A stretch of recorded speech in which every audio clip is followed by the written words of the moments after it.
Hey guys, welcome back to the channel. So to those of you that are yet to subscribe, make sure you give us a click on the subscribe button, like, share, make your comments, and also follow the Telegram.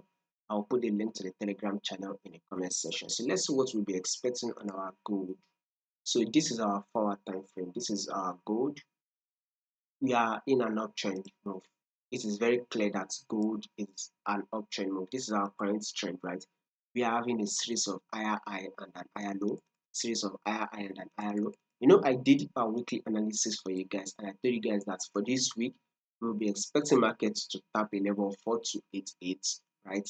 Currently, we are trading at a level of 4233, so we still have some movement to be made, at least about 500 pips movements, potential movements we are likely to catch if gold open on your gold. So see more bullish move is what we are expecting.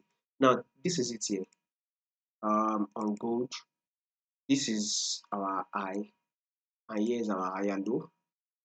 This is also the higher high. Here is our higher low. This is also our higher high. Market has now given us an higher low here. So our next movement on gold, another higher high. So we should be going bullish next. We should be seeing that movement to push up to and tap a level of 4268. So our next level on gold is 4268. So subscribe so you will not miss out on next update.